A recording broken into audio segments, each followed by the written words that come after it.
आजाद हिंद फौज के प्रणेता नेताजी सुभाष चंद्र बोस जी की आज 23 जनवरी 125वीं जन्म जयंती के उपलक्ष्य में वडोदरा महानगर सेवा सदन द्वारा रेसकोर्स बड़ीवाड़ी स्थित उनकी प्रतिमा पर पुष्पांजलि अर्पित की गई। आजाद हिंद फौज के प्रणेता शहीद वीर सुभाष चंद्र बोस जी की आज 23 जनवरी 125वीं जन्म जयंती के उपलक्ष्य में वडोदरा महानगर सेवा सदन द्वारा उनकी प्रतिमा पर पुष्पांजलि अर्पण कार्यक्रम का आयोजन किया गया।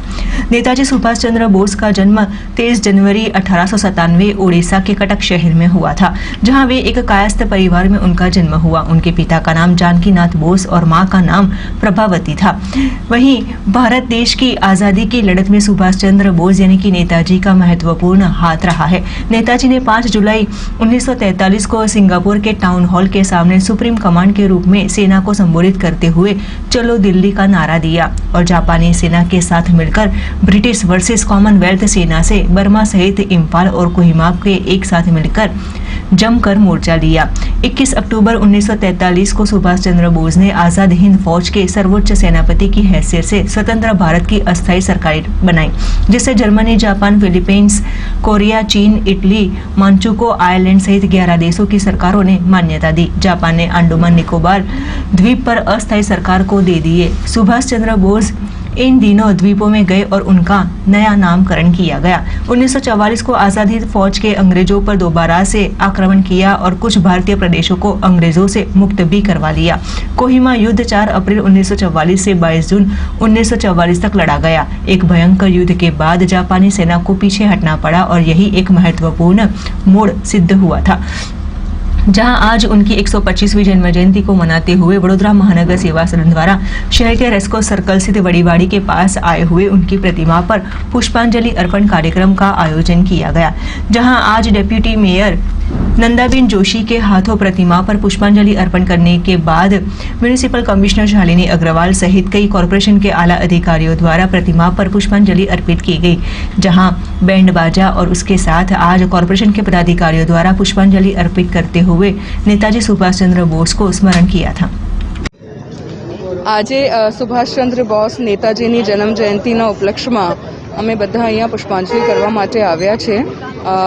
આઝાદીનું અમૃત મહોત્સવ ચાલે છે અને એના સંદર્ભમાં સરકારશ્રી તરફથી વિવિધ કાર્યક્રમો અત્યારે યોજવામાં આવી રહ્યા છે। ભારત દેશને સ્વતંત્રતા ખૂબ જ ડિફિકલ્ટીથી મળી હતી અને ઘણા બધા લોકોએ પોતાના જીવનની આહુતિ આમાં આપી હતી। સુભાષચંદ્ર બોસ યુવાનો માટે એક આદર્શ છે।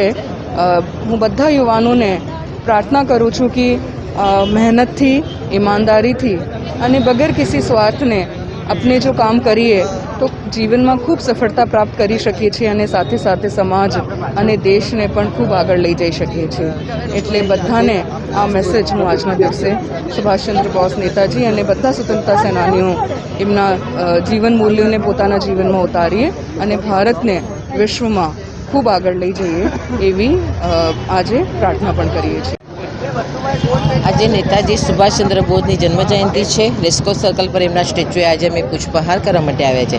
નેતાજી સુભાષચંદ્ર બોસ એક મહાન સ્વાતંત્ર્ય સેનાની હતા।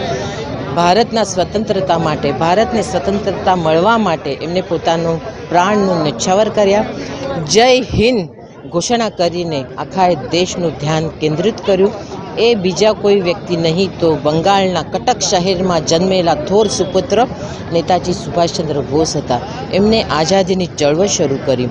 એમને દેશ માટે શું ન કર્યું, ખડતર કારાવાસ ભોગ્યો, પોતાનો જીવ જોખમમાં હોવા છતાંય એમને પ્રવાસ કર્યો।